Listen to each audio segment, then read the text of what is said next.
One engine already meets CARB's 2027 regulations, but will there be enough of them to make a difference?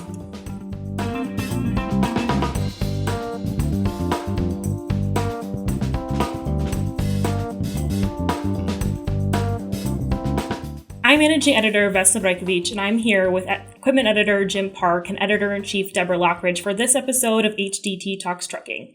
We're going to look back at the few of the most popular stories on truckinginfo.com in April and talk about what they mean to the broader industry trends. Clariant's Technologies is a global leader in transportation technology, known for its family of innovative and leading brands. Our best-in-class capabilities, global scale, and extensive industry insight provide the technologies that keep the world moving forward. To learn more about Clariant's Technologies and its family of brands, visit clariantstechnologies.com.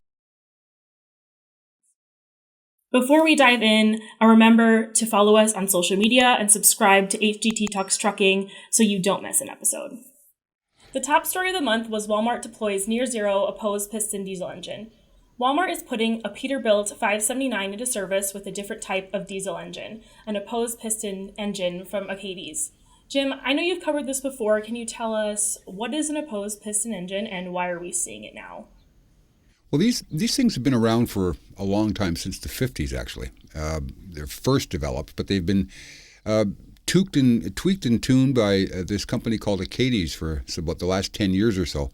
And they figure they're very, very close to getting this thing, A, into production, and B, compliant with the regulations. Interestingly, it's already compliant with some of the proposed regulations. But the efficiency comes from the fact that it uses 6 pistons, but on 3 cylinders. They go back and forth, so they're opposed. When they come together, they fire, the explosion forces them back, and then they come together again. So, and it's a 2-stroke diesel engine, not a 4-stroke. So you get power on every stroke, basically, as opposed to one every 4th stroke on a 4-stroke engine. So you've got more power in the engine, and a lot less moving parts. There's no camshafts, there's no cam followers, there's no valve train, there's no cylinder heads.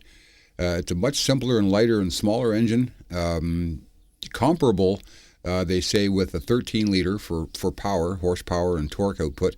But it just burns a lot less fuel and produces a great deal of power for the relatively small size of it.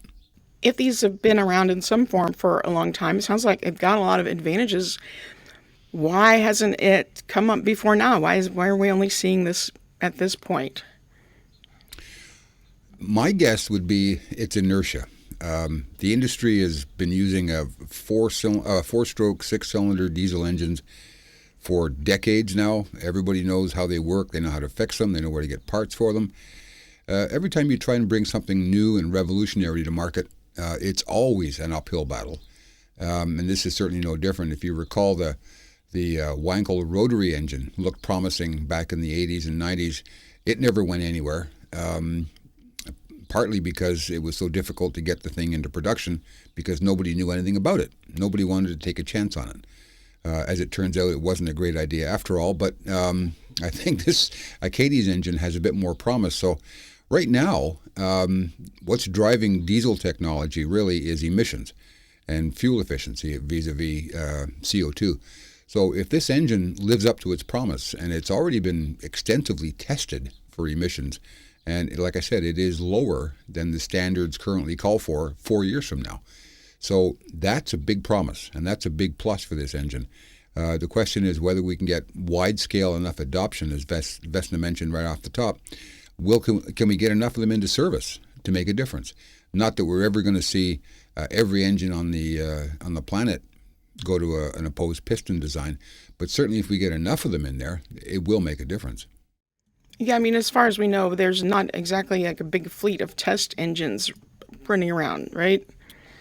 Not at this point. I mean, obviously the big news story was Walmart's decided to put a couple of these into service, or one.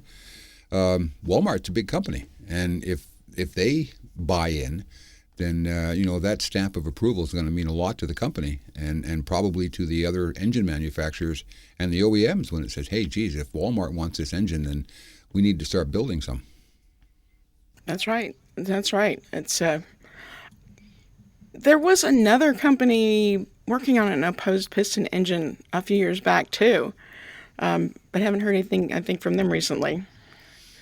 I'm afraid that's above my pay grade. I don't remember them, so I can't comment on that. So I know. Well, Cummins has been doing a lot of acquisitions lately.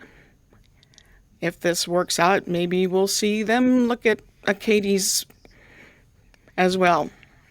Well, who am I to say? But Cummins is in an ideal position to do that. They're grabbing up companies right, left, and center now, trying to position themselves to be at the crest of the next wave. And if this happens to be it, then certainly they've got the engine design and production capability.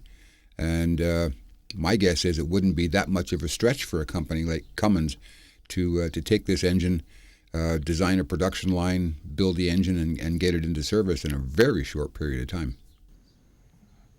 It's funny you were talking about some other engines concepts that have come and gone. We're celebrating our 100th anniversary as a magazine this year, and going back through some of the old issues. If you look back in the 70s, turbines were supposed to be the next big thing. Yeah, they didn't quite pan out either, did they? But also, hopefully, this will not suffer the fate of turbines. So, interestingly, Walmart also was involved in our second top story from April, which was Walmart launches private fleet development program. Vesta, tell us about that story. Yeah, so there was kind of two aspects to that news. One was that the company launched a program to help associates earn their CDL and then become drivers in their private fleet. But what really generated attention was Walmart. Approximately 12,000 drivers can now make up to $110,000 in their first year with the company, thanks to some recent pay raises. Wow, that's it's no wonder that made headlines. Jim, you're a former driver yourself. I'm coming out of retirement. That's it. I'm out of here. Yeah, right. Yeah. That's more than a magazine editor makes. Yeah. So, what are your thoughts there as a former driver? Well, I have to say it's been a long time coming. Over the years, various people have asked the question, how much is a good driver worth? And I can remember in the early aughts, Lana Batts, when she was with the Truckload Carriers Association, she threw out $80,000. And that was 15, 20 years ago. That was heresy. You can't say that. We only pay them 40. What are you saying they're worth 80? That was going to upset the apple cart.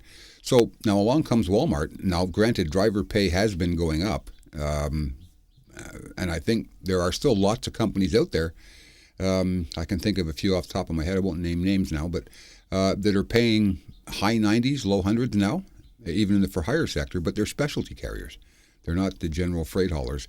And Walmart, private carrier, they tend to pay better than for-hire, as in the first place. I think it's fantastic. It's going to put a lot of wage pressure on the other carriers to compete if they're going to start seeing drivers migrating over to Walmart. Personally, I think whoever has the most drivers wins, and it's been a long time coming. And drivers generally, maybe not underpaid by the mile per se, although some would argue they are. What really hurts drivers is they don't get paid for everything they do. The time wasted at docks and inspections and what have you. And, then you've got mileage that's rated on a computer that says, the distance between A and B is such. And then you run into construction and detours and delays and what have you.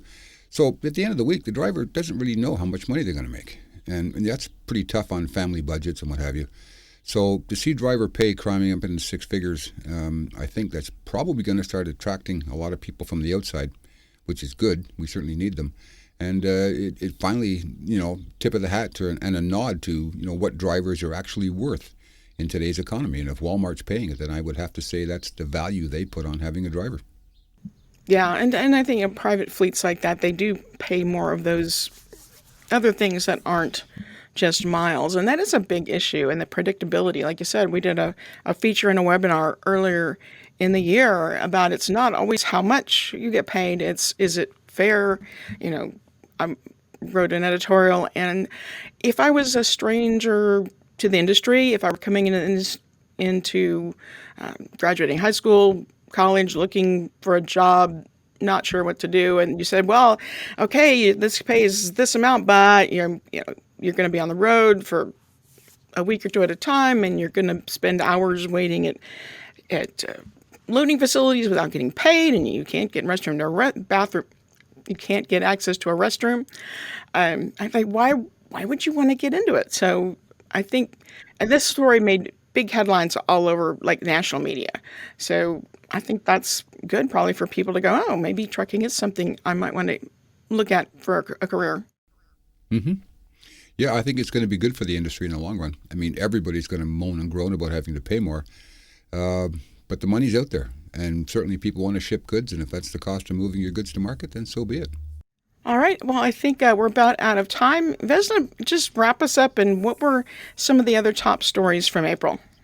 Sure. Our last three was a new bill that aims to reduce truck driver tax liabilities, then Abbott's Texas border inspections causing long delays, and then the DOT and DOL to address predatory truck leasing. All right, great. Long overdue.